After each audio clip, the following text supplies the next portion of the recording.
Hi, Assassins! I'm Brooke. And I'm Cami. Welcome to Bookish Realms. We're just two girls who can't stop talking about fantasy books. Welcome to our deep dive of Crown of Midnight. This episode covers chapters 37 through 44 of Crown of Midnight. Like in past episodes, the chapter summaries and character discussion are spoiler-free, but the rest of the pod does include spoilers for all of Throne of Glass. This podcast is for mature audiences only. Cami, take it away, girl. Let's get into some chapter summaries. As a reminder, this is a non-spoiler section where we summarize the chapters we'll cover in this episode. So if you haven't read the entire series, but you have read chapters 37 through 44 of Crown of Midnight, you can listen to this section. Chapter 37. Celaena packs up Nehemia's belongings, struggling with grief as she burns her own dresses that remind her of her late friend. While sorting through Nehemia's desk, she discovers papers covered in word marks, including a warning not to trust the king and a cryptic riddle. It is only with the eye that one can see rightly. In the tomb, she uses the eye-shaped pommel of Damaris to uncover a hidden poem about 3 objects forged from the word gate. That night, wearing black, she visits Nehemia's grave and sings a raw, ancient lament filled with rage and sorrow. Kale, watching from afar, is shaken by the otherworldly song. When Celaena notices him, she offers no acknowledgement, leaving him haunted by the melody. Chapter 38. Celaena and Fleetwood grieve Nehemia in their own ways. Fleetfoot waiting at a spot Nehemia will never return to, and Celaena in silent mourning. Meanwhile, Kale visits the library and researches the strange language Celaena sang in and learns it's most likely the ancient language of the Fae. He also learns that sacred funeral dirges were kept secret by Terrasen's nobility. Kale begins to get suspicious about Celaena's ties to Terrasen's royal court. In another part of the library, Dorian searches for books on magic, but finds none. Chapter 39. Celaena secretly observes a meeting at Archer's townhouse, noting a tense confrontation between Archer and a young man with twin swords. Later, feeling adrift, she has dinner with Dorian, admitting she came because she has nowhere else to go. They share a quiet evening, with Dorian sensing the weight of her grief and how much Nehemia's death has changed her. Chapter 40. Celaena visits Baba Yellowlegs at the carnival to gather information about the word keys. The witch explains that the keys are fragments of the word gate, broken into 3 pieces by Valg demons and later hidden by Brandon Galathinius of Terrasen. These keys grant immense power, allowing control over the gates between worlds and access to unspeakable abilities. Baba also reveals her knowledge of Dorian's secrets and implies she intends to sell the information. This threat makes Celaena realize Baba is too dangerous, and a fight breaks out between the two. Chapter 41. Kale and Dorian discuss Celaena from a balcony as the carnival is dismantled. Their friendship is strained by Kale's relationship with Celaena and everything else that has happened in the last week. Meanwhile, Celaena finishes her deadly confrontation with Yellowlegs and beheads the witch. She hides and burns the body to avoid suspicion. Chapter 42. Mort warns Celaena about the implications of killing Yellowlegs, suggesting her clan may seek revenge. While Celaena is in the tomb, Kale discovers her will in her rooms. It names him as her sole heir, leaving everything to him with only a note suggesting that he shares some with Philippa. Celaena catches him in the act and tells him that she won't be changing her will, despite everything that's happened between them. But she does tell Kale to get out. He makes it to an empty broom closet before bursting into tears, which is the first time he's cried since everything's happened. Chapter 43. Exploring the catacombs beneath the library, Celaena discovers cells with iron doors, which are arranged in a spiral. She continues exploring and realizes there are signs of something having escaped from one of these cells. She realizes these catacombs lead to the clock tower and that the clock tower is made of the same material as the king's ominous ring. Chapter 44. Dorian follows Celaena into the catacombs and they encounter a monstrous creature that has been imprisoned there. During their fight, Dorian reveals his magical abilities to help defeat the beast. Afterward, they seal the door with word marks and agree to keep both the creature's existence and Dorian's powers a secret. Welcome to Character Discussion. Here we'll cover what we've learned about each main character and some side characters and track their character development. This section is also spoiler-free. Of course, we have to start with our girl Celaena. During these chapters, Celaena Sardathian undergoes profound growth as she navigates grief, guilt, and determination. Her reflections and choices reveal a woman grappling with her past, her relationships, and her identity, showing just how complex and resilient she truly is. One of the most striking parts of Celaena's journey is how she deals with Nehemia's death. Packing up Nehemia's belongings becomes more than just a task. It's a way for Celaena to face her grief and anger. The scent of lotus blossoms on Nehemia's clothes stirs memories, but instead of comfort, these memories are laced with bitterness. Discovering that Nehemia kept secrets despite her promises feels like a betrayal. Selena's anger as she tears through Nehemia's papers isn't just about her friend.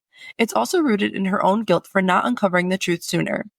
This mix of love and betrayal captures Selena's inner conflict. She's devastated by Nehemia's loss, but the unanswered questions about their friendship drives her to dig deeper into the mysteries surrounding the king's power and Nehemia's role in the resistance. Also in these chapters, Selena feels more alone than ever.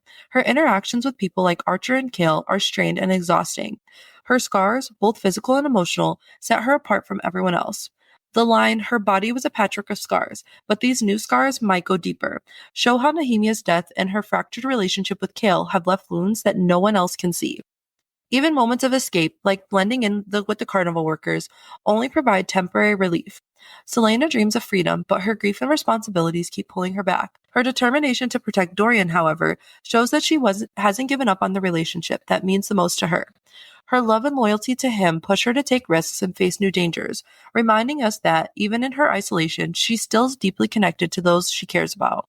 Selena's strength and resourcefulness shine in these chapters. Whether it's escaping chains in seconds, a skill honed through brutal training, or finding the catacombs beneath the library, she proves time and time again why she's the best assassin in Otterland. Her careful planning, like marking her steps in the dark, show her sharp mind and determination to survive. Her courage is especially clear when she faces Baba Yellowlegs. Even though the witch is terrifying, Selena holds her ground, negotiating with confidence. This moment highlights her bravery and her strategic thinking as she seeks answers to protect Dorian and uncover the king's secrets. One of the most emotional moments comes when Selena sits at the pianoforte but can't bring herself to play. The instrument, once a source of joy, now reminds her of everything she's lost. The line, "her heart was too full of the dead," captures the weight of her grief. Nehemia's death isn't the only loss Selena carries. It's part of a long list of tragedies that haunt her. This quiet moment at the pianoforte reflects her struggle to find peace amid the storm of her emotions. Selena's growth becomes clear when she reflects on her actions. When she considers what might have happened if she'd killed Kale in her rage, she realizes that such a choice would have changed her forever. This moment of self-awareness shows how she's starting to confront the darker parts of herself and resist the temptation to let her grief consume her. Her decision to step back from that edge demonstrates her strength and her commitment to staying true to herself, even when it's hard. In these chapters, Selena is a character full of contradictions, grief and determination, isolation and loyalty, anger and love. Her journey through these emotions show her complexity and her resilience. By facing her pain, questioning her past, and pushing forward despite her scars, Selena proves why she is such a compelling protagonist. These chapters deepen our understanding of her character and prepare us for the challenges still to come. Next up, we have our captain of the guard, Kale Westfall. His journey in these chapters is all about wrestling with guilt, love, and his sense of duty. He's a man caught in a whirlwind of emotions, trying to figure out who he really is after everything that's happened. Kale carries a heavy burden of guilt, especially over Nehemia's death. He blames himself for the pain Selena is feeling and believes his loyalty to the crown played a role in what happened. The line, "the loss she felt, the stillness with which she watched him, it was all his fault," really shows how much responsibility he feels. For Kale, losing Selena's trust is almost like punishment he thinks he deserves. This guilt is tied to the realization that his blind loyalty to the king has done more harm than good. When he reflects, that blind loyalty and obedience had started this descent, and it had destroyed everything. We see a big shift in how Kale views himself and the choices he's made. Kale's love for Selena is clear in everything he does. He wants to protect her, even if it means putting himself in harm's way. The thought, if Selena attacked him again, Kale knew with absolute certainty that he'd let her kill him, speaks volumes about his devotion. He feels like he owes her that much after everything he's done, or failed to do. At the same time, Kale is still bound by his sense of duty to the crown. He's torn between wanting to set Selena free and fearing that if he does, she might never come back to him. Kale's relationship with Dorian also takes a hit in these chapters. Dorian is brutally honest about what he's seen, saying, "Do you know why I approached her at the UMS ball? Because I saw the way you two were looking at each other." This moment makes Kale confront not just his feelings for Selena, but also the unspoken tension between him and Dorian. Dorian also calls out Kale by saying, "You never wanted anything for yourself, save for the position you have now and Selena." It's a hard truth for Kale to hear, but it forces him to realize that he spent his whole life doing what's expected of him, rather than what he truly wants. One of the most touching moments for Kale is when he finds out Selena left everything to him in her will. This act shows how much she cared about him, even after all the pain between them. The realization that, quote, she hadn't just done it out of generosity. She knew that if he ever lost his position, he'd have to consider going back to NL. Really hits Kale hard. Selena understood him in a way that few people ever have, and that knowledge shakes him. This moment also brings up Kale's fear of returning to his father and his old life. Selena's gesture isn't just a gift. It's a reminder that she's believed in him, even when he didn't believe in himself. By the end of these chapters, we start to see Cale change. He is no longer blindly loyal to the crown. He's questioning the values that have guided him for so long, and he's beginning to think about what kind of person he really wants to be. Cale's growth is slow and painful, but it's also important. He's starting to break free from the rigid lines that have defined him for so long. This sets the stage for him to evolve even more as the series continues. Cale's story in these chapters is about reckoning with his past, his choices, and his relationships. He's a man in transition, learning to face his mistakes and figure out what really matters to him. It's not an easy journey, but it's one that makes him a more complex and relatable character. Next up, we have my favorite, Dorian. His character continues to deepen in these chapters, showing his growth from the carefree prince we meet in Throne of Glass into someone grappling with power, identity, and loyalty. Let's explore how these moments reveal his complexity and the way he's evolved so far in the series. One of the most striking aspects of Dorian is his relationship with his personal space and books. In these chapters, we see his chambers described as cozy and even a little shabby, filled with towering stacks of books and papers. When Selena comments on the clutter, Dorian responds with humor and self-awareness, saying, quote, "Because I know where everything is in this room. The moment they start cleaning it, those things get hopelessly organized and tucked away, and I can never find them again." This description gives us a glimpse of a prince who values knowledge and comfort over appearances. Unlike the grandeur expected of royalty, Dorian's space feels deeply personal, reflecting his love of learning and his resistance to the rigid expectations placed upon him. His line about being the, quote, unofficial royal librarian highlights how he uses books not just as an escape from his royal duties, but also as a way to carve out space where he truly can be himself. In these chapters, Dorian shows signs of becoming more aware of his responsibilities and of the burden that comes with his position. While he resists some of the more superficial aspects of his role, like being dressed up to find a bride to appease to his mother, he is beginning to confront deeper issues, like his place in the court and the consequences of his actions. This growth is evident in his reflection on Cale and Selena. When Selena cuts herself off from Cale, Dorian feels a pang of guilt and even a bit of selfish satisfaction. The line, "An awful part of him was glad she cut out Cale. He hated himself for it," shows his inner conflict. Dorian is still capable of jealousy and human flaws, but he is also self-aware enough to recognize and regret those feelings. Dorian's capacity for empathy is one of the most defining traits, and in these chapters, we see how the weight of the loss affects him. Another layer of Dorian's character is his growing awareness of the magic in his blood. In these chapters, we see him grappling with the implications of this power. When he stumbles upon Selena in a mysterious location, his instincts tell him that neither of them should be there.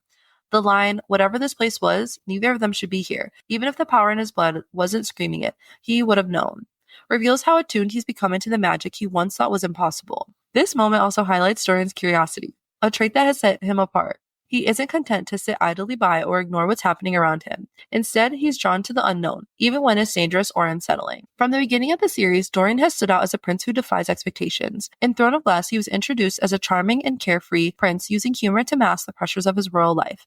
Now, in Crown of Midnight, we see a deeper, more introspective side of him. He's no longer just a prince trying to escape his responsibilities. He's a man wrestling with his place in the world, the power he didn't ask for, and the relationships that shape him.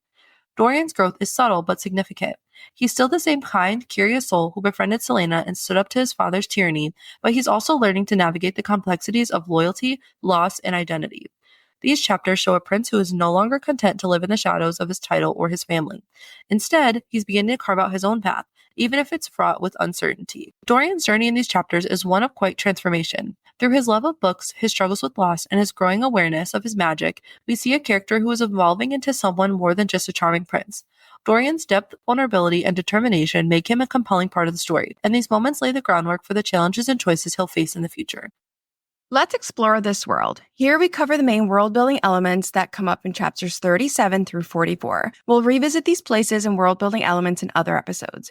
For today, this section is not spoiler-free, so if you haven't finished the entire series, please do not continue. But please come back when you have. In these chapters, we're introduced to some of the most emotional layered depictions of death rituals in Throne of Glass. These moments aren't just about mourning, they're about remembering, resisting, and honoring the legacies of the dead. Let's start with Selena's lament for Nehemia. Late at night, she stands over Nehemia's grave, cloaked in black, and sings a song of grief in an ancient language full of rage and agony. She beats her chest in time with the song. It's raw and unfiltered, a kind of primal mourning that hits Cale, who watches from a distance, like a physical blow. This isn't just a goodbye, it's a connection to something deeper. It's tied to Selena's heritage. Cale, shaken by what he witnesses, decides to dig deeper. He knows Selena is from Terrasen, but the language of her song is unfamiliar to him. In the library, he uncovers a fascinating detail. In Terrasen, noble families sang laments in the sacred language of the Fae. These songs were secret, reserved for moments of deep loss, and performed under the moonlight, far from prying ears. This revelation connects Celaena to Terrasen's nobility and hints at a history that she's been keeping hidden. It also explains why the song feels so ancient and powerful. It's a part of a tradition meant to honor the dead and preserve memory. Then there's the recurring act of naming the dead, which shows up throughout the story. Rena Goldsmith, right before she's executed for singing a song the king considers treason, boldly recites the name of those she's lost to Otterland's cruelty. It's a defiant final act that sticks with us as readers. Similarly, there's an enslaved girl in Calaculla who whispers the name of her dead before adding her own name to the list. She does this right before she kills her overseer. These moments show us how naming the dead isn't just a way to honor their memory. It's also a weapon against oppression. Rituals like these are deeply rooted in the fabric of many cultures, both fictional and real. Across the world, death rituals reflect how societies grapple with mortality and loss. Whether through song, prayer, or other acts of remembrance, these traditions often serve to honor the deceased, provide closure for the living, and reaffirm communal identity.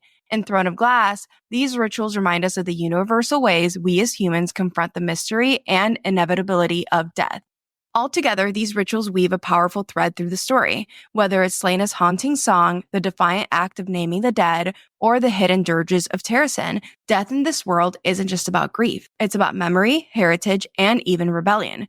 Mourning becomes an act of resistance, a way to reclaim humanity and legacy in a world where both are under constant threat. In this section of chapters, Baba Yellowlegs provides a huge info dump about word keys, the Valg, and word gates. The word keys were created by the Valg, ancient demonic parasites from another realm. They came to the world through a word gate, which is a portal connecting different worlds. Baba reveals that the Valg did something unforgivable. They had taken a piece of the word gate with their dark magic and split it into 3 slivers.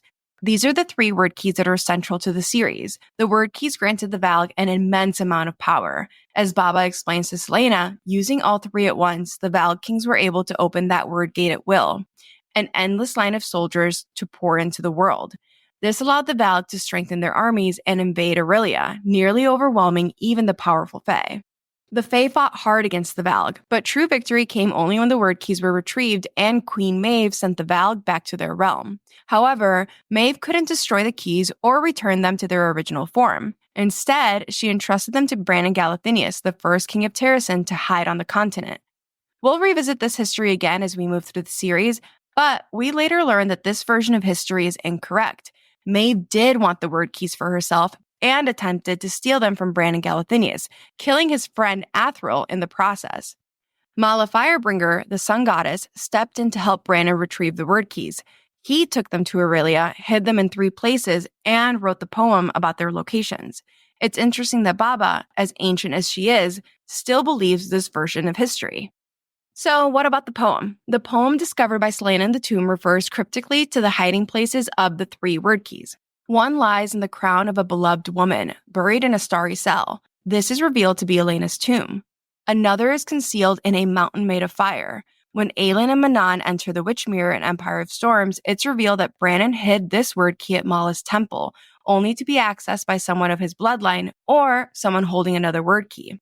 The third is presented to us as a mystery, its location hidden by the line, where the third lies will never be told by voice or tongue or sum of gold. This word key is the Amulet of Orin. Holding even a single word key grants significant strength, but possessing all 3 offers unparalleled control.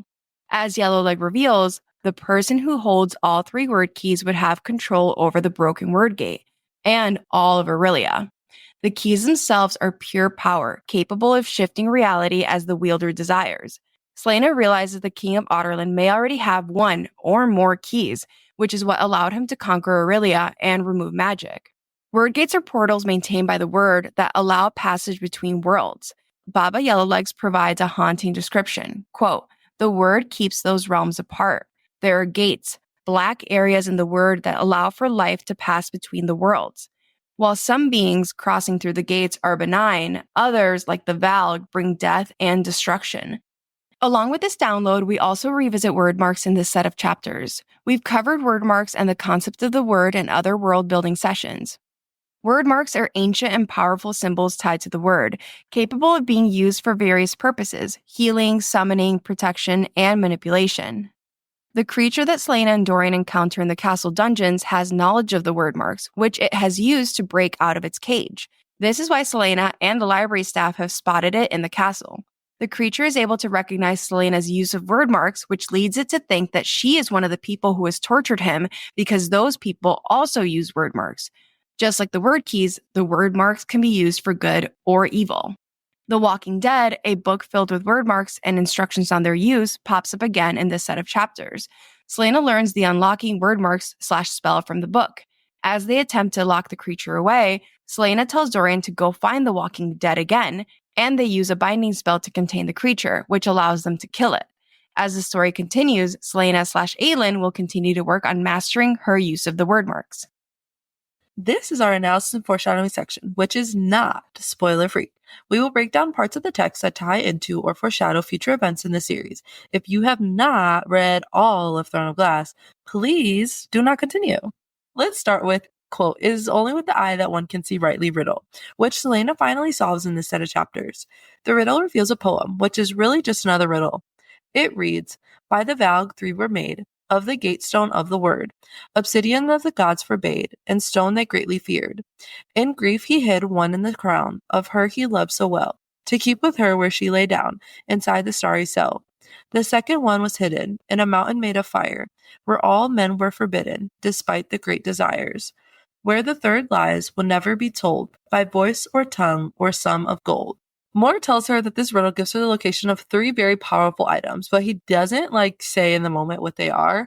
So this in turn makes Selena bring the riddle to Baba, who is revealing to her that it describes the location of the 3 word keys, which we all know is very central to the whole entire story. We covered this in world building, but this riddle will continue to come up again and again as we just continue throughout the series. We later learned that the king has found not one singular word key, but two of them. And that is how he was able to rise to power and control all of Aurelia, because he was able to use the magic of the word keys. And when Manon and our good sis Aelin enter the Witch Mirror in Empire of Storms, we learn a little bit more about how Brandon hid these word keys and the entire lore download of the whole how this whole poem came about. And then again, in Kingdom of Ash, Aelin and Dorian, as we know, use the 3 word keys to open up the word gate and forge the lock so they can lock that bitch away or kill him. They wanted him to be gone, even though they didn't lock him away, but they needed it to kill him,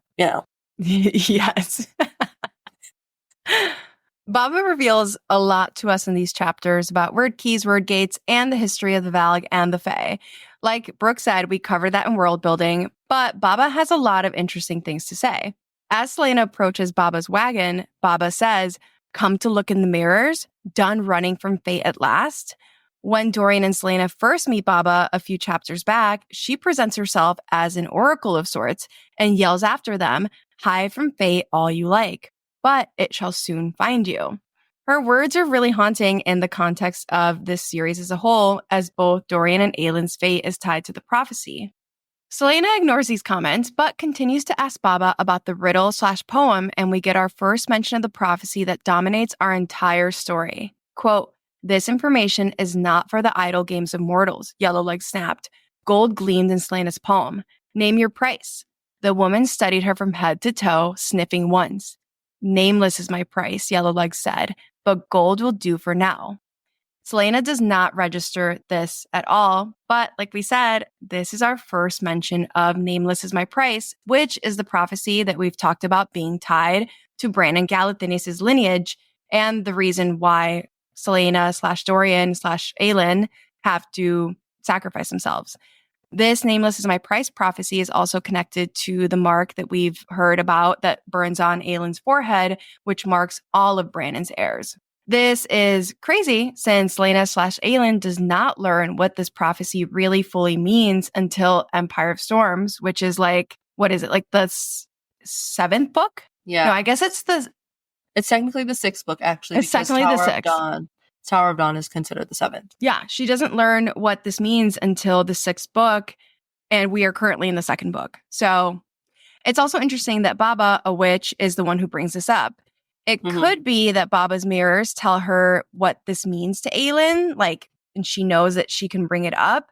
But she also says here that she sniffs Selena. So is she somehow like smelling this prophecy on her or like smelling this lineage on her?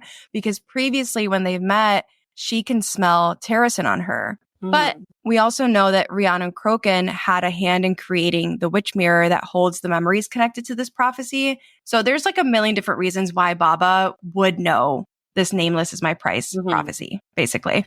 Yeah. And you know what is also crazy? During this interaction between Baba and Selena, Baba says, "What's your real name, Lillian?" Which again is kind of another clue that Baba knows like who Aelin really is in this moment, though how she knows like isn't necessarily revealed to us because the bitch is dead pretty soon after. So, and leading into that, Selena does end up killing Baba, which marks her as a witch killer.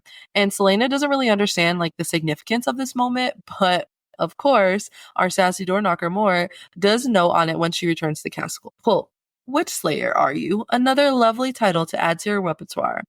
He can smell the death of Baba on Selena, and he says he smells Baba's fury and wickedness.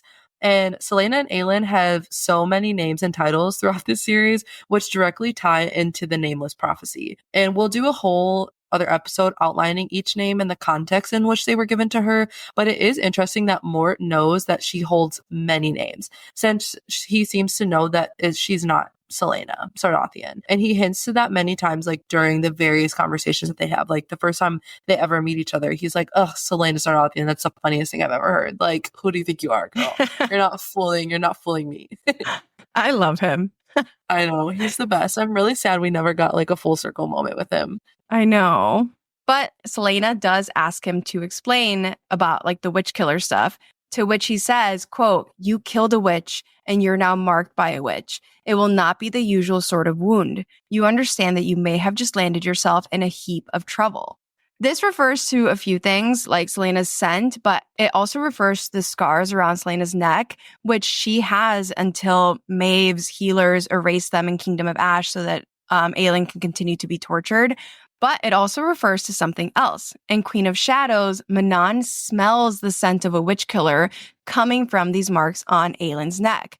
To Manon, these scars smell like iron and stone and pure hatred. And Mort was right. After Aelin reveals herself as a witch killer, she like pulls down her like collar.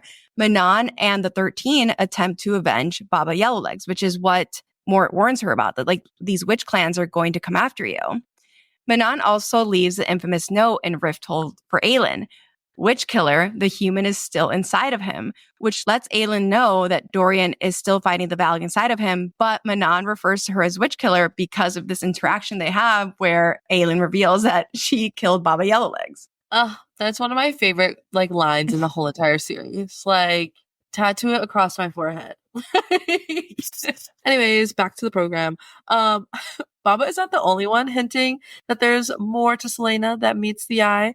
We get a lot of hints in these chapters about Selena's true identity, her powers, and her fae form. So after we listen to Selena sing the funeral song in the language like Kale doesn't understand or recognize, he begins to start digging deeper, because we all know he's Curiosity Kale, into her lineage, which is when he discovers that these songs are of Terrasen's nobility. And Kale thinks, quote, "She was hiding something, a secret she kept locked up so tight that only the horror and shattering loss of that night could have made her slip in such a way." So Kale even recognizes and acknowledges that like he has always secretly known that Selena Sardathian wasn't her real name. And he realizes that whatever she is hiding is meant to be kept away, locked and key. And like the key was thrown away and nobody was supposed to get in there. But that tragic loss of Nehemia was in a similar manner of her parents' death. So that kind of like triggered her in that sense, obviously, because her bestie died, but like in the same manner. And it took that, it kind of like the leash kind of snapped in a sense. And that's how she was able to like sing this song. And like we covered in previous episodes, Selena's behavior when she discovers Nehemia's death and she slips is also described in a very animalistic, feral way, which is how the Fae are like described throughout the series. And then when the librarian confirms the death rituals and song that Selena sings are connected to Terrasen's nobility, Kale realizes what this means in the context of his role as captain of the guard and what it means for Otterland. He says, quote, "And if Terrasen ever got to its feet, then Selena could become a powerhouse, potentially capable of standing against Otterland. And that made Selena more than just his enemy. It made her the greatest threat he'd ever encountered. Just in previous chapters, Selena said to Kale, like, you are my enemy forever. But it's also so interesting that most of these things do end up becoming true to some extent. Terrasen does get to its feet, thankfully. Selena/Aelin does become a powerhouse, not just because she can control her fire magic, but she stands up against Erewhon and Maeve. She stands against Otterland too, but also against these greater forces at play, the Valg, Erewhon, Maeve, the gods. And she does become one of the greatest threats he's ever encountered, but she does not become his enemy because he does join her side. So it's just, again, one of those little moments that is such a self-fulfilling kind of situation when once you've read the whole series, you can see the ways in which this became true. So. And later on, Selena and Dorian are when they're fighting to keep the creature into the little dungeons or whatever. Dorian reveals his magic, and Selena notes Dorian had magic, and if he didn't stop, he was going to burn himself out on that iron door. Again, this is such a tiny little hint, but how the fuck does she know that? How would she know what burnout is, So she had to have been familiar with it in some sort of way in order to understand, first of all, what burnout was and that Dorian was about to burn himself out. She had to have been there, live in the flesh to know what that feeling looked like and what it felt like. And later on, we do get flashbacks of when she was younger, and we see that Aelin had a very difficult time controlling her power, which we see in Air of Fire. She still struggles with the controlling of her power for the longest of that book. And her mother often had to intervene in order to prevent that burnout. So burnout is very real and alive and well for Aelin, or it was at least. And when the creature and Selena face off, Dorian is also there. And Dorian notes, quote, Dorian could have sworn that Selena and the creature looked at each other and its wildness calmed just for a moment, and then Selena moved. There are so many ways we could take this moment. It could be that the creature somehow recognizes Selena/Aelin and knows that, or it can smell that she has fire magic. And since he's a Valg creature, he fears that magic. Fire magic is one of the things that we learn later on the Valg are afraid of. It could be also that the human inside the Valg recognizes Selena and recognizes that she could put him out of his misery. We've also had other moments like this when it comes to Valg possessions. In Throne of Glass, Cain runs up to Selena in a panic in the hallway, clutching at his throat and seemingly begging for help. His eyes are just panicked. Selena is also wearing the Eye of Elena during this interaction with this Valg creature in the dungeons. So the Valg creature could also be reacting to that. Regardless, there's something in this moment that makes the creature stop, and it feels bigger than just a random pause because Dorian notices it. It could also just be a prey-predator face-off situation, but it does feel like there's something here that this Valg creature recognizes in Selena that makes him take that pause. Yeah. I also wonder if because they do they're staring at each other in the eyes. So I wonder if he saw her ash of her eyes and was oh, I know who that is. It's that's Aelin, because maybe he was somebody of their court at some point, because we don't really get where this person came from. So that was another little wondering or thought I had. And later on, as Dorian and Selena are recovering from this encounter with the creature in the dungeons, Dorian shares with Selena that he's been trying to figure out where his magic comes from. And Selena thinks there were so many things she could tell him, but if she did, it would result in too many questions. So Selena merely studied the pages he displayed for her, flipping through one after another. So Selena has had magic herself before it was removed by the king, which we all know, and could possibly explain to him that the magic comes from Brandon's line, but she can't tell him that because it would reveal too much. Dorian's going to ask questions on how do you know about this magic? How do you know where my magic would come from? Because it would point to who she actually really is, which is our queen, Aelin Ashford Galathinius, fire-breathing bitch queen. It will reveal it too well, too soon. We're not ready for that yet. Yeah, and she's obviously not ready to answer any of these questions, and her identity as Aelin and her magic is something that she has kept like hidden for so long. She cannot handle these questions in this moment, I feel like. But she does reveal some things to Dorian. She says, quote, 10 years ago, many of the people I loved were executed for having magic. Pain and guilt flickered in his eyes, but she went on. So you'll understand when I say that I have no desire to see anyone else die for it, even the son of the man who ordered those deaths. Again, this is really like as much as she can reveal about herself, but we do start to see some of these pieces falling into place. And we've talked about this like a million times, but like SJM is a master distractor. So on a first read, you're just not going to catch this. But once you start putting all these other things together, we know that Selena has mentioned losing her family and relatives 10 years ago. And now she's also giving us this context that they were executed for having magic. We later find out this is because both her mom and her dad had magic, along with being the king and queen of Terrasen.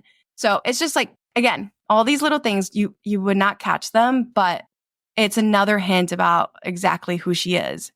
We also see like how she approaches Dorian having magic. She doesn't want to see him die for it, despite who his dad is. And she very quickly like jumps to the conclusion that his life is in danger because of this magic. I mean, she's seen it firsthand, like what happens when people do have magic. So let's move on to the library, the Val creature, the dungeons, and all of the crazy shit that goes down in this clock tower. Let's start with the language around the library, because we always return to the famous SJM quote from Throne of Glass. Libraries are full of ideas, perhaps the most dangerous and powerful of all weapons. So Selena wants to learn more about the source of the king's power and what he might be planning to do with the word keys. So she decides to visit the library catacombs, which she discovers earlier in this book, like I think within the first like few chapters. Quote, but the library catacombs might contain the answer to the most horrible of questions. There was a book she could use to gain access to the answer, a book that might have the unlocking spell she was looking for. And she knew that the Walking Dead would find her the moment she began looking for it. I'm sorry, but before we continue on with this, have you ever seen Halloween Town? Yes. You know I know exactly what you're going to say. You know that little bag that like follows the grandma around?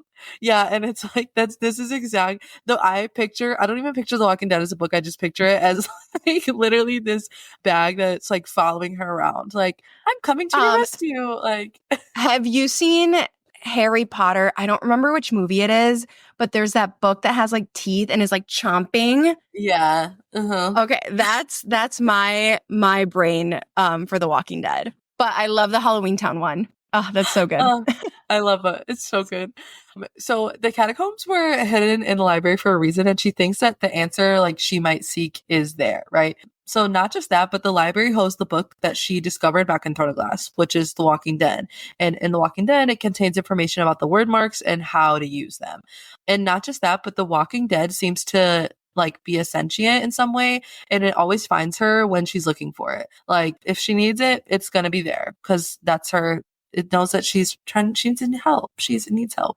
Which is so spooky that it seems to have like a mind. Like it feels very much like Mort in that way, that it's like Mort is like, I just exist, but it like Mort can do things, obviously. And The Walking Dead seems to like just exist.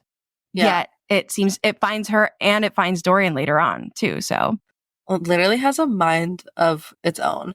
It's kind of crazy. But in this set of chapters, we also do see that several characters turn to the library for answers. Like Kale is researching Terrasen's funeral customs, like after Selena singing the song. Dorian is researching about his magic, so he's looking for the genealogy of his family lineage. And now Selena knows that the Walking Dead will come find her because she needs it for the word mark spells. And when Selena does visit the library, she's right. Like the Walking Dead literally finds her like almost immediately. And she even says as though it had been waiting for her. Like it knew she was coming. Right before she enters those hidden catacombs, she thinks, no reason to be nervous. What sort of evil did she expect to find in a library, of all places? But she does find so much evil here in the form of this Val creature experiment, these dungeons, the spiral staircase dungeon situation. And like we've said a million times, like this is why we bring this up. This is just a constant theme in the Maasverse. Libraries aren't just a place that hold books or information. They hold these like hidden histories, these dark creatures, and things that are honestly to some extent like beyond our understanding. which Mhm. we will explore in a standalone Mass Verse episode when we start covering Tower of Dawn. We want to do a whole episode on libraries. We know that's very far away, but we do want you guys to know that we have it in our plans. And yes, we do. And, as she enters the stairwell that leads to the dungeon, she notes she could have sworn that the etching on the walls moved all around her, that the beautiful, feral faces of the Fae turned to look as she passed. Aelin is half Fae, so it's really interesting that these faces are looking at her as she's about to uncover more about the word keys and come face to face with the Val creatures, which the Fae had helped banish initially. And I think it's also interesting because, correct me if I'm wrong, I'm pretty sure that, and again, we'll talk about this in the standalone episode more, but I'm pretty sure that in the Tower of Dawn library, there were like Fae on the walls. Like there were depictions of Fae etched into the walls as well. So I think that's just really interesting. But I could be, correct me if I'm wrong.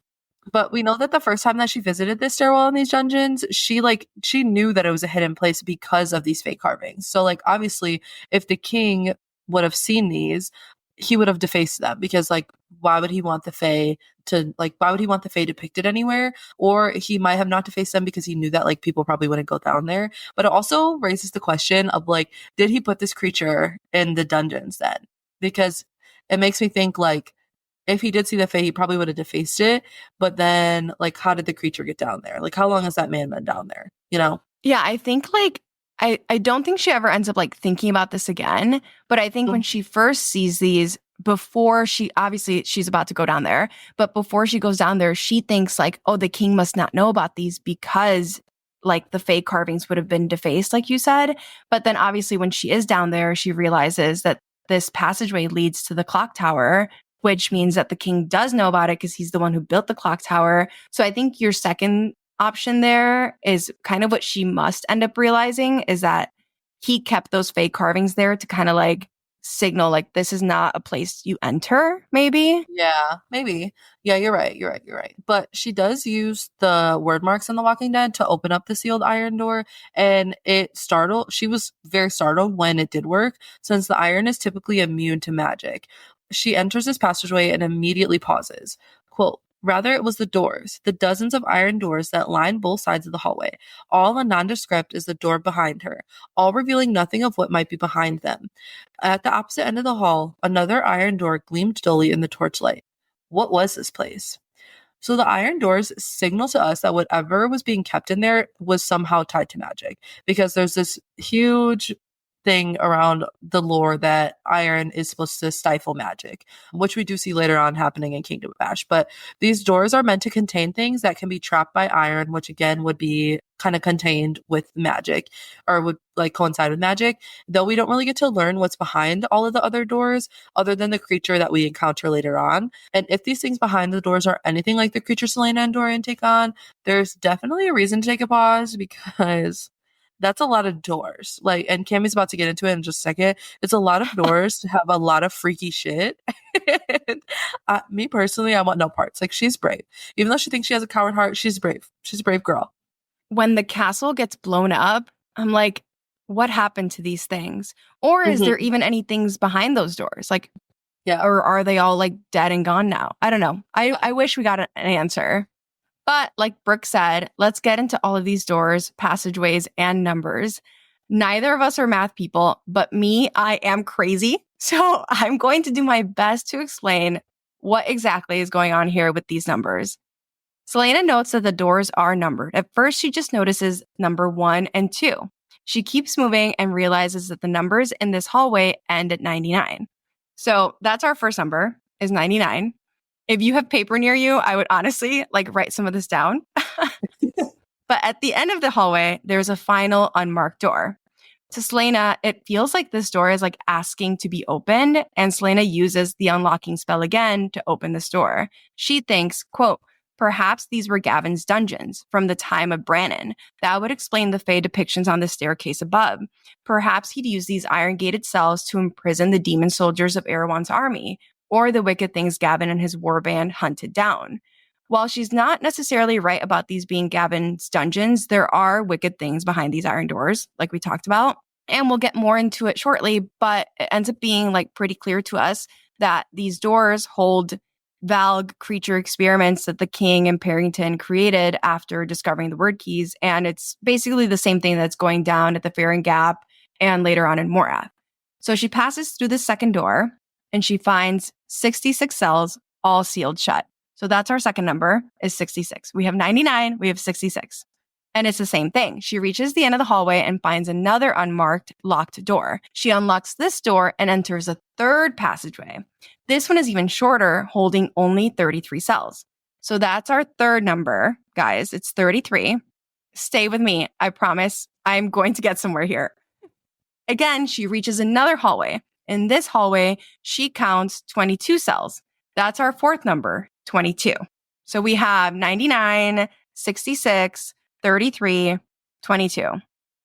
This is when Selena realizes that she's in a spiral of some sort. Quote, it's a spiral, a labyrinth, bringing you deeper and deeper inside, farther below ground. Keep that in mind too. It'll all make sense in a second. Not total sense, but we're doing the best we can with this. She unlocks this door and enters a fifth hallway. This hallway has 11 cells. That's our fifth number, 11. And then another hallway. This one has 9 cells. That's our sixth number, 9. She approaches the sixth door and something makes her pause. She says, quote, a different sort of chill went through her as she entered the sixth portal, the center of the spiral. And this is a question for her. She's not 100% sure if this is the center of the spiral. This is the first time in this entire section that she calls these doors she's unlocking portals instead of doors. It's so interesting. And she's getting closer to the middle of the spiral as these numbers are decreasing, like as they get smaller. She unlocks the sixth door with a sense of dread. This hallway is different. It's in ruins. The walls are caved in. There's wooden beams everywhere and scraps of cloth. This is also when she realizes that these cells can't be from the time of Gavin and Brannon, since this cloth would have turned to dust. There are 3 cells in this hallway. So that's our seventh number, 3. The first 2 cells in this hallway are the same as the others, but the third cell is open. The door has been smashed and dented from the inside, meaning that whatever was in there got out. The cell has iron shackles on the inside, which are broken off. There are also marks in the stone, which Selena quickly pieces together are fingernail marks. She's filled with a sense of dread again, but chooses to continue on because she knows she's near the center of the spiral.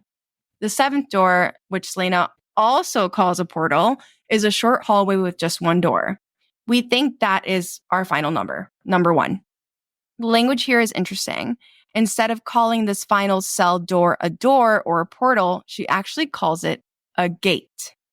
And the walls on either side of the 8th door are marked with claws.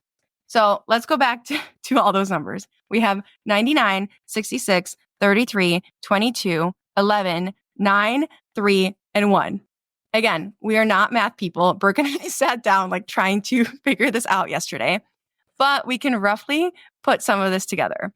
1, the numbers are decreasing, which is why Selena figures out that she's in a spiral because they're getting smaller as the spiral gets tighter. And there is a rough pattern going on here, though it does break up pretty quickly. So if you start with 99 and you subtract 33 from 99, you get 66, which is the number that follows 99. You could also say that 33 plus 66 is 99. Regardless, that pattern continues. I very much feel like the meme with the lady in the math equations right now. But again, the pattern continues. 33 minus 22 is 11. Again, you could also phrase that as 11 plus 22 is 33. But basically, that's the next set of numbers. So basically, from number 99 to number 11, we're able to add or subtract numbers to get the next number in the sequence. 11 plus 22 is 33, 11, 22, 33, 33 plus 66 is 99, and that's 33, 66, 99. Where the pattern breaks down is those final 3 numbers, 9, 3, and 1. 11 minus 9 is 2, which is what separates 11 and 9, and 1 plus 2 is 3, which is the second to last number in the sequence. What we can't figure out is how we got from 3 to 9. And also, we will have a graphic on our Instagram and TikTok to break this down when this episode comes out, because we know it's very confusing just to listen to it. Apart from that pattern, Selena does tell us that she can tell the passages are in a spiral. While, like we said, these numbers are not in a perfect sequence, it is very similar to the Fibonacci sequence, where each number is the sum of the 2 numbers that precede it. So again, an example, if you add 33 plus 66, you get 99, which are the two numbers that precede it. And the Fibonacci sequence is a sequence that creates all the spirals that appear in nature. And you can see it in like pine cones, seashells, and sunflower heads. Thanks, girl, for the math lesson. We really appreciate it. Let me just let y'all into a little something here on Bookish Realms. Cami is actually a psychopath. And the first time she ever read this, she was like texting me spiral. We spiral a lot because like we're kind of both psychopaths, but like Cami is definitely the bigger psychopath, the two of us. And she's texting me like, it has to mean something. And for literally the longest time, we have been stuck on these numbers. But I'm really glad that we got that out, sister. So like in all, like what does this mean? Honestly, we really don't know. But we just know that SJM loves her numbers, and there are 8 doors total that Selena unlocks with the word marks in this spiral, which is a number that pops up with the gargoyles and just all over the Massverse in general. So this spiral could just be a way to confuse the Val creature experiments that are locked away here. It could be a way to organize them by least, like most dangerous, or least dangerous to the most dangerous. Like as you get to you start with the bigger cells and then you go down to the smaller numbers. Last thing I'll say, again, like Brooke said, I am like the bigger psychopath here. To me, this is also like very vaguely reminiscent of the Greek myth of the Minotaur, which was an unwanted creature that was placed in a labyrinth to keep it from getting out. But we would just love to hear your theories about these numbers, this spiral, and what this all means. And if any of you are math people, maybe tell us like what we got right and what we didn't, because we are not math people. Oh, okay. Let's get back to our regular scheduled program. So, Selena looks beyond the 8th door and finds the spiral staircase that goes up. So she starts to go down, but now we're working our way back up. And as Selena begins traveling down the spiral, she develops a headache that gets worse and worse, which is right in line with the headaches that Keltane, Nehemia, Dorian, and Roland are also experiencing. The stairwell is made out of shimmering obsidian walls with greenish veins. She realizes that this is the same exact material that is on the rings that the king, Parrington, and Kane all wore, or are currently wearing. She touches the stone and notes. She touched the stone and a shockwave went through her, her head pounding so badly she gagged. The eye of Elena gave a pulse of blue light but quickly died, as if the light itself had been sucked towards the stone and devoured. She staggered back towards the stairs. Gods above, what is this? As if in response, a boom shuddered through the tower, so loud that she jumped back. It echoed and echoed, turning metallic. She raised her gaze to the darkness above. Again, her head is pounding. This is like another, like, I think, subtle little hint because we know that Nehemia has magic in her blood. And like we find out that Keltane has magic in her blood at some point, and Roland in correlation with Dorian. That like clearly she has magic in her blood. And the Eye of Elena is meant to protect her, but this stone simply just sucks it up. Like the light is gone because it's made of wordstone, just like the rings, just like the collars, and the like clock towers themselves are also made out of the other 2 clock towers that are in the continent. So Selena hears the boom and she realizes that she's inside of this clock tower, which also makes her immediately start taking off with her head pounding, but not before she notes what had been in there. This had nothing to do with Gavin or Brandon. Maybe the dungeon had been built then, but all of this had to be connected to the king, because he had built the clock tower, built it out of obsidian. The gods forbade, and the stone they greatly feared. But the keys were supposed to be small, not mammoth like the clock tower. Sheeta realizes that the king has built this clock tower out of the material described in the poem that's connected to the 3 word keys. But at this point, she doesn't know like what wordstone is, but that it's inside the clock tower, the rings, and that eventually the collars will be made out of.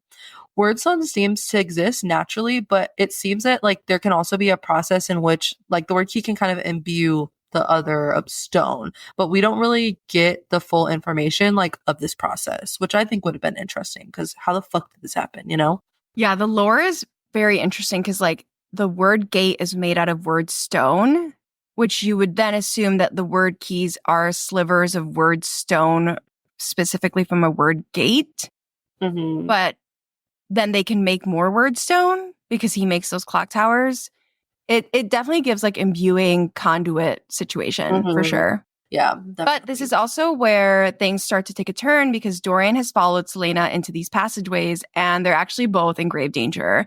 The creature that Selena and the librarian spotted is roaming free, searching for her. Selena hears the sound of breathing behind her and comes face to face with it. We get this creature's POV and it reveals a lot about how it came to be what it is. Quote, since they had locked it down here to rot, since they had gotten tired of playing with it, it had forgotten so many things. It had forgotten its own name, forgotten what it used to be, but it now knew more useful things, better things, how to hunt, how to feed, how to use those marks to open and close doors. It had paid attention during the long years. It had watched them make the marks.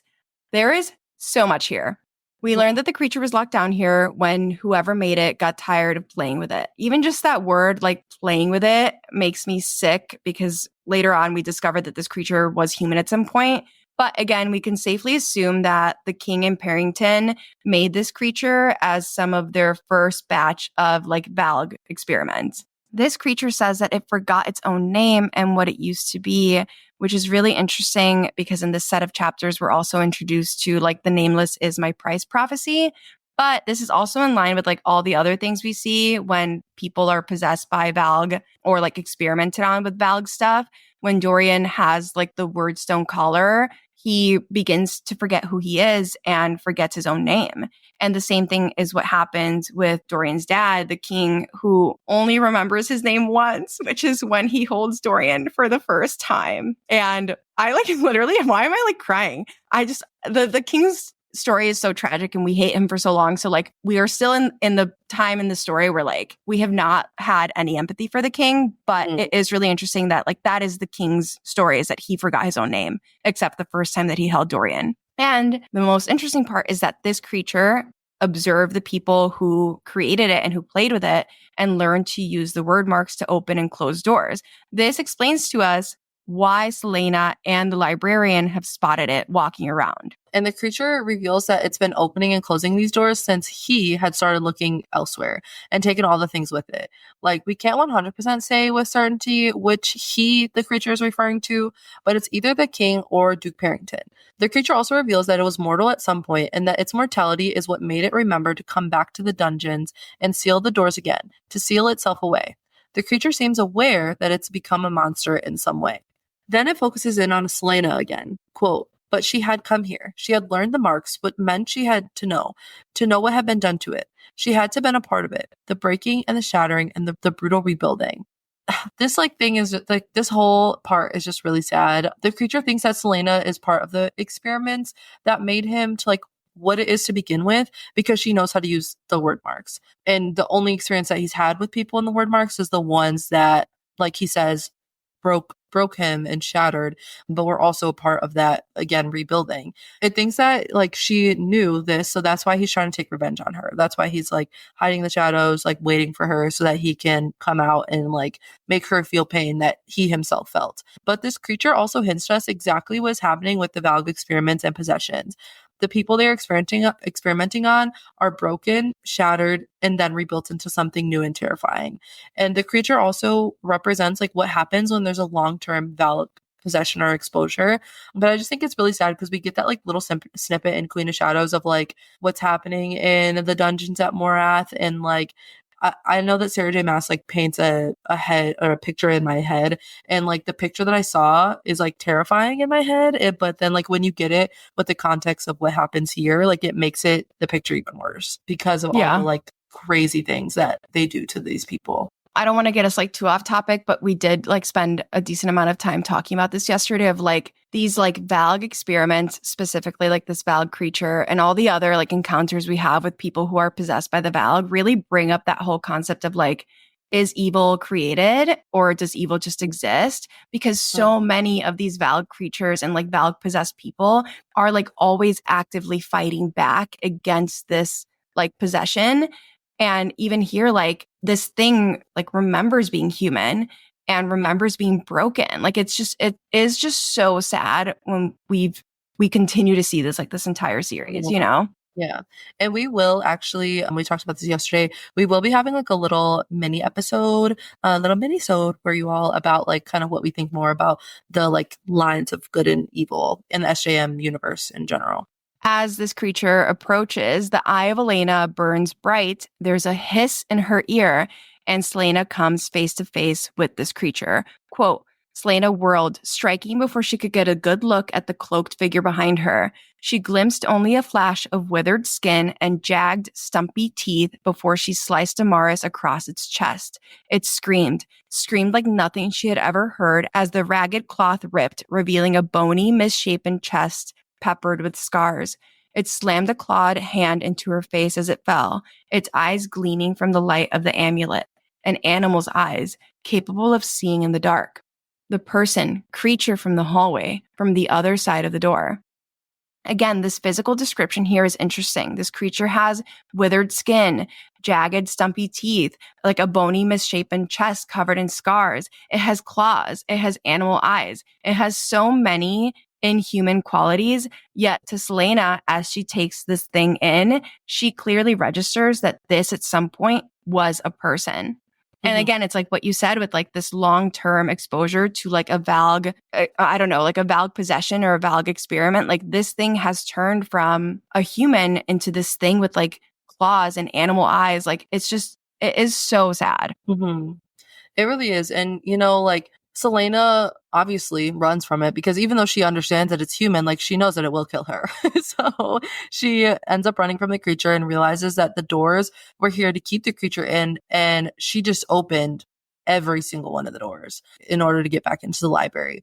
And when the creature lunges for Selena, she strikes it with Damaris and the creature bleeds black blood. So like clearly we know it's a Valg possession. Again, just another confirmation that this creature was a Valg experiment, because we know that like the Valg bleed black blood. Sorry, the reason why I'm saying it like that is because Cami and I send a lot of voice messages to each other. And one time, Cami, you tell this story actually because you were there. One time I was playing a voice memo. No, I'm sorry. I was sending you a voice memo and I think I was talking about like, I think it was Crescent City or something, but I was like, yeah. And anyway, they bleed black blood. And my partner was right in the next room and she comes in and she goes, I was just listening to you and I like had no idea where that was going, but I didn't think that you were going to say that like someone was bleeding black blood. And she's just always like listening to all the crazy shit that Brooke and I like send to each other about the Maasverse. So black blood. So as the hood falls off the creature, we get another like deeply haunting look at what this thing is. Quote, the hood had fallen off the creature, revealing what looked like a man's face. Looked like, but no longer was. His hair was sparse, hanging off his gleaming skull in clumpy strings, and his lips. There was such scarring around his mouth, as though someone had ripped it open and sewed it shut, then ripped it open again. The creature pushed a gnarled hand against his abdomen, panting through those brown, broken teeth as it looked at her with such hatred that she couldn't move. It was such a human expression. Again, we get like so much of like just how like unrecognizable this creature has turned, right? Like these like stringy hair, the scarring around its mouth, like you just know that like that came from torture. If that's what it looks like, then it was sewed shut and like ripped open again. These like brown broken teeth. But again, like this creature has become something in between like a man and like what it is now. But again, it's so interesting that like to Selena, what makes this creature feel very human is that it has this expression of hatred that Selena recognizes as like a very human expression. Selena asks out loud, what are you? And this encounter even gets more interesting. Quote, but it suddenly began clawing at itself, tearing at the dark robes, pulling out its hair, pushing against its skull, as if it would reach in and rip something out. And the shrieks it made, the rage and despair. The creature had been in the castle hallway, which meant this thing, this person, it knew how to use the word marks too. And with its unnatural strength, no mortal barrier would keep it contained. The creature tipped its head back, and its animal eyes settled on her again, fixating, a predator anticipating the taste of its prey. Selena turned and ran like hell, which, as she should. But this is just so similar to the description of Cain back in Throne of Glass when he's running up to Selena in a panic and he's like, clutching at his throat. It feels like the human part of the creature is like trying to break out here. Like it's trying to take something out of its skull to kind of like put itself out of its misery. But Selena like can't focus on that because she realizes that this thing knows like how to use word marks too. And she knows that like she's not going to be able to lock it away with the word marks because he can just unlock it. Selena does know something that we've never seen her do before is that she runs. She's like, I'm not fucking with this thing actually. Like I'll take down anybody else, but he's got me beat. And it just shows like how truly terrifying this thing is because Selena like is a badass assassin. So, but again, remember Dorian is also in these dungeons and they run into each other with the creature on Selena's not hands, on her heels. Dorian's description of the creature is the same as Selena's. He can tell it used to be a man, but, quote, but was twisted and dried and broken, with hunger and madness written on every protruding bone in its body. I don't like that. Freaky.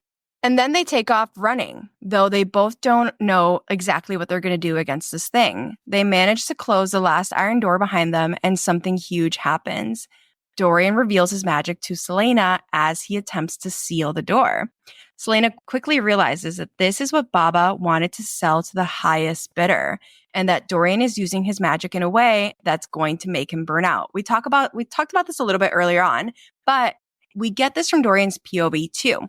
Quote, the door suffocated Dorian. He was in a coffin with no air. His magic couldn't breathe. He couldn't breathe. Selena swore as the creature gained ground. Dorian didn't even know what he was doing, only that he needed to seal this door. His magic had chosen the method. He pushed with his legs, pushed with his back, pushed his magic to the breaking point as he sought to weld the door. Spinning, heat, strangling, the magic slipped from him. The feeling of suffocating as you're burning out is exactly how Aelin describes burnout in Air of Fire. And also, this is where we get more hints that Dorian's magic is raw magic. It does initially like manifest as ice, but it's pretty clear here that he can make it into whatever he wants, whatever he needs. That's how the magic begins to manifest. In this moment, he knows that he needs to seal the door, and his magic is doing what it thinks that he needs. It's reacting to his needs in that moment. But he also can tell that he's pushing his magic to the breaking point, and then it slips from him. He's hit his limit, or at this point, like what he thinks to be his limit. And again, like this coffin imagery here is notable too. Obviously, Dorian does end up in a sort of cage, but Selena literally ends up in an iron coffin, which also suffocates her magic. This encounter ends with Selena telling Dorian to go look for the walking dead. He quickly finds it, and she uses a binding spell to contain the creature. The spell works, and she quickly beheads the creature, killing it, and again, it bleeds black blood. Selena and Dorian go to Dorian's room, where they both attempt to explain themselves. Selena reveals as much as she can. She tells him about the dungeons and that she unwillingly broke the spells that were keeping the creature locked away, but keeps the fact that she thinks the king had built them and created the creature to herself. She tells him about the walking dead and how it followed her, but keeps what she learned about the word keys and word gates to herself. We also learn that Selena knows the creature was once human. Quote, she knew that the creature had been made because in its chest had been a human heart. So after Selena kills it, Selena opens up the creature's chest. Dorian watches her and his face goes pale, but he didn't really want to look at like what was happening because like who would? But he didn't like see what was inside. Then he didn't see that there was the human heart inside. And this is the first time we're introduced to creatures being made. We're later introduced to the wyvern, which were also made, that we get to in Airfire, as well as the other Valg experiments that go down in the Fairyland Gap and Morath. Yeah, during this like combo between the two of them, Dorian reveals that he has magic and that he can't control it. Selena calls him out on using it to stop her from killing Kale and thanks him. And we see just how much Dorian's approach to his magic is changing. He says, quote, I still need to learn to control it, or else it might happen anywhere, in front of anyone. I've gotten lucky so far, but I don't think that luck will last. Again, we go from Dorian thinking that he needs to suppress this magic to understanding that he needs to control it in order to keep himself and others safe. It's also really sweet that Selena is the first person that Dorian tells about his magic. I mean, obviously he had no choice but to tell her because she saw it happen in action, but it's really sweet, very full circle. And Dorian also shares that he's tried to figure out exactly where his magic comes from, but he just can't tell. He can't figure it out where in the lineage it's coming from. And we've noted on this before, but out of anyone in this castle, Selena / Aelin is the one who could help him understand this magic and kind of cope with what's going on with him. Let's also touch on some other Bal connections that aren't directly tied to this creature. So for one, Duke Parrington and Roland have left Morath. Cool. Roland just left with Duke Parrington. They're going to Morath for a few months to oversee the situation in Elby. So in Empire of Storms, we see, I don't think up until this point, we don't see Roland again until Empire of Storms. I don't recall ever his name being thrown about again until we get to Empire of Storms, where Manon finds him. And he is so obviously possessed by the Valg, and he's begging Manon to kill him and to just put him out of his misery, which is sad. Even though Roland was kind of a dickhead, it's still sad that this is happening to him, And Kaltain, which we all know, ends up in Morath, where she destroys a significant part of it to kind of help turn that tide of the war. Dorian later infiltrates Morath to retrieve the last word key. So this is kind of the first step in Morath becoming a key place within the series. Because before this, we don't really hear too much about Morath, but now this is when players are starting to shift and we're starting to get into the next phase of this war. And it's interesting too, on the reread, I had completely forgotten that Morath is Duke Parrington's land. That's where he is the Duke of, which that's just a side note from me. But we also get more hints to what's going down at the Farian Gap. Quote, there had been so many doors, well over 200, all locked. And both Kaltain and Nehemia had mentioned wings in their dreams, wings flapping through the Farian Gap. What was the king brewing there? The wings, again, are this hint that we keep seeing all the way back in Throne of Glass, that the Wyvern are being created by the king and Duke Parrington, which will bring the witches into our story. And last episode, we did cover why we think Kaltain, Roland, and Nehemia, and Dorian, and then Selena too, are all having these headaches, these wings in their dreams. So you can go ahead and check that episode out for our theories of why this is happening exactly if you haven't already. I think it's also just interesting the language that Selena uses here. What was the king brewing there? Because witches are known to use cauldrons and they brew their thing. So I think it's just interesting the language that SJM uses to, again, just these subtle little hints of what is in the Farian Gap or what will be in the Farian Gap. You know I'm going to do it. What? Brewing cauldrons. What does Kraken mean? It means cauldron, baby. I'm done. I can't wait for my names episode because I'm about to go full on psychopath as Brooke describes. Yes. There's that one meme where he's got it's almost like the crime scene thing where he has all of his stuff and he's just wait, listen, that's literally Cami. Yep. And lastly, let's revisit Selena's grief and betrayal. This set of chapters is action-packed with everything that goes down with Baba and the dungeon creature. Selena is also dealing with her grief and discovering all the ways in which she was betrayed by Nehemia. So Selena is the one that is packing up Nehemia's clothes and belongings. And as she does so, we learned that earlier that day, she burned all the dresses that remind her most of Nehemia, but as well as the dress that she wore for Kale's birthday. She gives Philippa money to give her new clothes because she's I can't do this anymore. It's just all too painful for her to look at. All their dresses remind her of things that she did with Nehemia. Their lessons, their meals together, their walks. It's a very real representation of grief where it feels like everything reminds you of that person. As she's packing up Nehemia's room, Selena discovers that Nehemia had the same book that Selena had found in Davis's office, which contained the "It is only with the eye that one can see rightly" riddle. And the betrayal is just hitting her all over again. Quote, but Nehemia and Archer had led the group to which Davis had belonged. Nehemia had known Davis, known him and lied about the riddle, and Nehemia had nothing. again, like it's not just the loss of Nehemia, it's also like the loss of who Selena believed Nehemia to be. Nehemia Mhm. had broken her promises to Selena time and time again and lied to her about so many things. And I think what's heartbreaking to Selena too is that there's no way to clear anything up between them because Nehemia is gone. There's no way for Selena to get closure or ask Nehemia questions, which we will see exactly what that leads to in the next set of chapters. But you can really feel her desperation here as like she even says like she's fighting down a scream and she's like desperately searching through everything else. Like Selena just wants answers about this because it's like again, it's not just the grief, it's like the betrayal of it all. It's so sad. It really is. And like going through this and her finding the book helps her realize like what the riddle does mean. And that's when she heads to the tomb where she runs into Mort. I love Mort. And he reveals that Nehemia is the one who cleaned up the Ritterach's body, which means she's known about the tomb all along. And she thinks to herself, another deceit, another mystery. And again, like just discovering all these things after Nehemia's death is it's just too much. Like she's starting to feel that she didn't really know Nehemia at all, but she's also still so deep in her mourning. Like she's feeling like this friendship was built off of nothing but deceit and lies, which is really sad. And Queen Elena joins Selena in the tomb where Selena asks her how death feels. Elena tries to comfort Selena and says that it was painless and easy and that she was an old woman.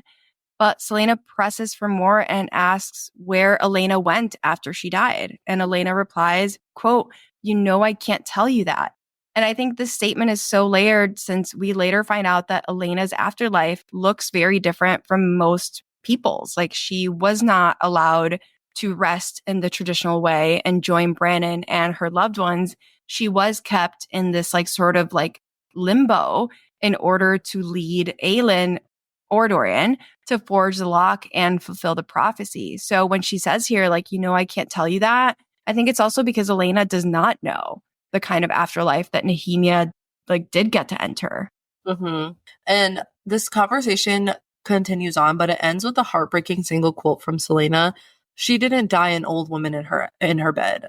It's just really sad because Nehemia was so young and she had so much life left to live. And Nehemia had so many big dreams and goals for her country, for her people, for herself. And it really ties back to like all of the emotions like Selena has had around Nehemia's death and within this set of chapters. What we've talked about previously is that to Selena, it feels like wrong that Nehemia is dead, that she's alive and Nehemia is not. And that's really hard for her to grapple with. But Nehemia gave it outlet because she felt giving up her life to this cause would be worth it in the long run. And with Elena by her side, Selena lets herself cry at last. And while this is like, yes, like comforting from Elena, I do think that these moments feel really icky when we find out what Elena's role was in all of this. Again, like we're never trying to demonize Elena on the pod. I think she has her own tragic arc, but some of these moments are like really difficult on a reread, especially when like we see how much Selena just needed someone, and the person that she chooses to cry with for the first time since everything has happened is someone who is also deceiving her. Mm-hmm. And one of the most heartbreaking moments of grief in the set of chapters is when Selena and Fleetfoot are in the game park playing catch with the stick. Selena notices that Fleetfoot keeps waiting for Nehemia to arrive. Quote, Fleetfoot turned to look up at Selena, her golden eyes filled with question. Selena reached down to stroke the warm head, the long ears, the slender muzzle, but the question remained. Selena said she's never coming back, and the dog kept waiting. This moment just shows like how central Nehemia was like to Selena and to Fleetfoot's everyday life and their little routine. Like dogs are creatures of habit, and clearly like Nehemia was part of his like the habit for him, you know, like part of daily things that they had going on. And he keeps waiting for Nehemia because this is like something they did often. Like there was no explanation to the dog, like when someone passes, like they don't understand, they don't get it, like that they're never coming back. And it's these little moments that make the loss of Nehemia like hurt even just a little bit more because she was so ingrained like within Selena's life. And Selena just like feels so different now. She's dealing with so much. Nehemia's death, like the way that her relationship with Kale came crashing down around her, everything else that she's got going on when she's trying to figure out all these things in cryptic clues. And she says, quote, "It was hard to care," she realized as she started the trek back to the castle. Incredibly hard to care when you didn't have anyone left to care about.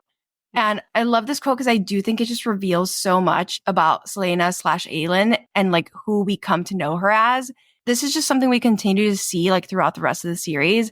Selena slash Aelin really cares about people. She's always wanting to protect the people that she loves and take care of them. And because they've been like ripped away from her so many times, but when it feels like there is no one left to care about, there is no people left, it does make her life feel pointless. She is so like driven by this need to connect and need to care about people, you know? Although we have these like really sad moments, we do get to see Selena start to find some light and joy in her life again, even if it's just in like small ways. She begins to spend time with Dorian again and laughs for the first time in a long time, which is really good to see. And he tells her that like she will always have a place to go, which I just think is like, we all know I love Dorian, but it's again like kind of going into the parallels between them two, because like Dorian will always have a place with Selena slash Aelin, and Selena slash Aelin will always have a place with Dorian, which is just really sweet. And when Baba threatens to spill Dorian's secrets, that's when Selena really realizes that she does still have someone to care about, which like again connects back to that like previous quote of like, I don't have anyone left to care about. She says, quote, earlier she'd been about to walk away, about to leave, when Yellowleg's mention of Dorian had stopped her cold. Now she had no choice about what she had to do, what she would do to protect Dorian. It was what she'd realized last night. She did have someone left, one friend, and there was nothing she wouldn't do to keep him safe. Again, like loving her friends and loving her people is so central to who Aelin is.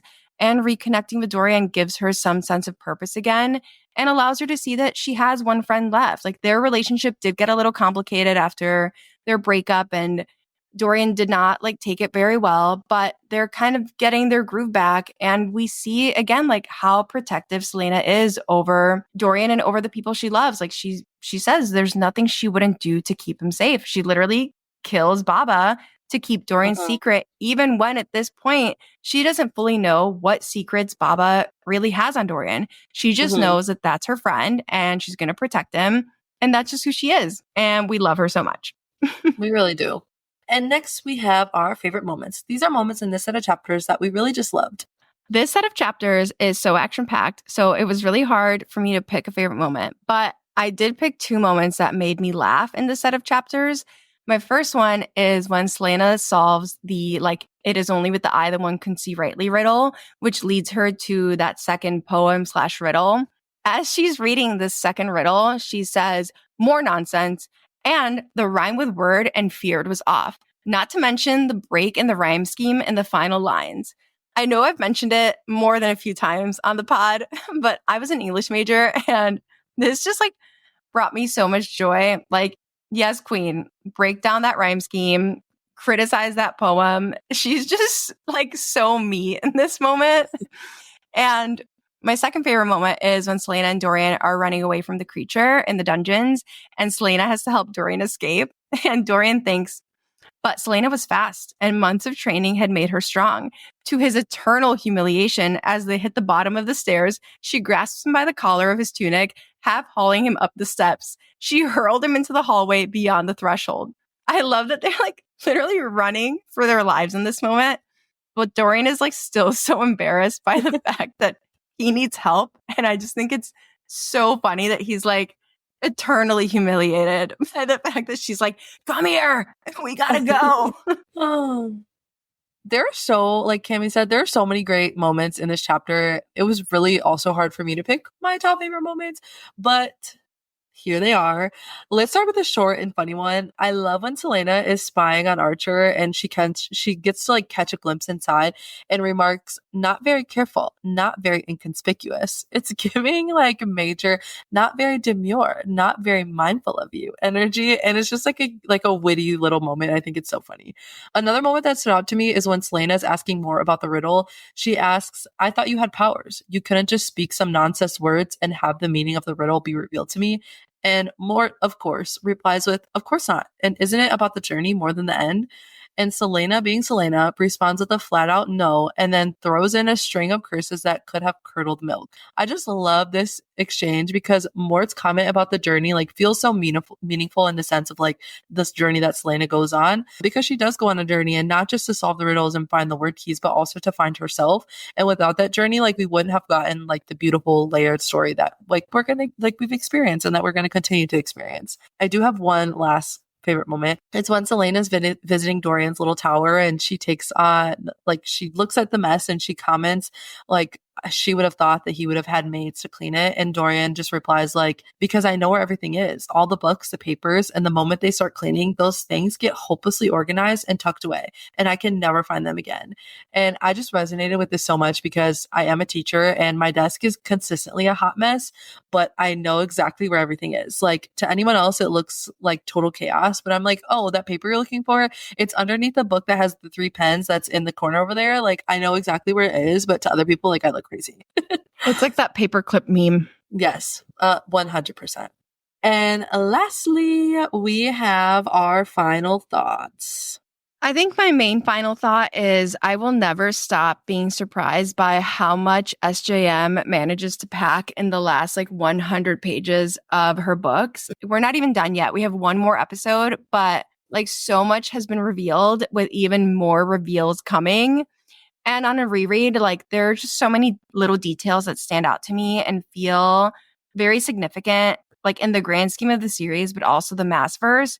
And it's really cool to like revisit all of these things again through the lens of like having read every book that exists in the Maasverse. And I also, I think I've noted on this before, but I think SJM handles a lot of these deep emotions really well, whether it's grief or rage or heartbreak. We see how Selena, Kale, and Dorian each handle all of these emotions, and all of them feel very real and valid, which I think is just such a testament to SJM as a writer. And I would agree. Like I like so much does happen in these set of chapters, which really start to like barrel us towards the big reveal at the end of this book. And it's just really exciting. Like it's really exciting to like see what is happening. And on this reread, like I realized like I just had forgotten so many things that happen here. Like within even just this chunk of chapters, one thing that just like really stood out to me like throughout this set of chapters that I kind of touched on earlier is just how there's so many moments where Selena and Dorian are just like so happily like in the same place at the same time. And it kind of brings you back to like when Nehemia told Selena in Throne of Glass that magic calls to magic.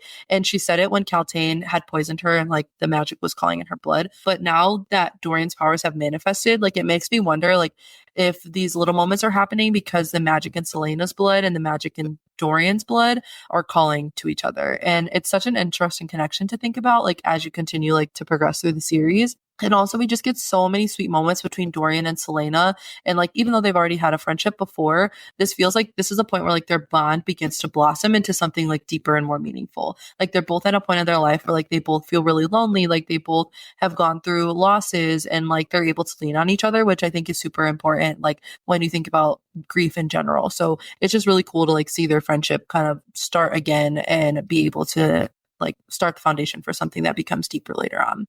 And that wraps up our deep dive for chapters 37 through 44 for Crown of Midnight. We hope you enjoyed our analysis and theories. Don't forget to follow us on Instagram and TikTok, where our handle is @BookishRealmsPod. We'd love to hear your thoughts on these chapters, so drop us a comment or send us a message. Also, leave us a rating if you like what you heard. It really helps us out. Join us next week when we continue our Crown of Midnight deep dives with chapters 45 through 56. Until then, keep reading, Assassins. Bye!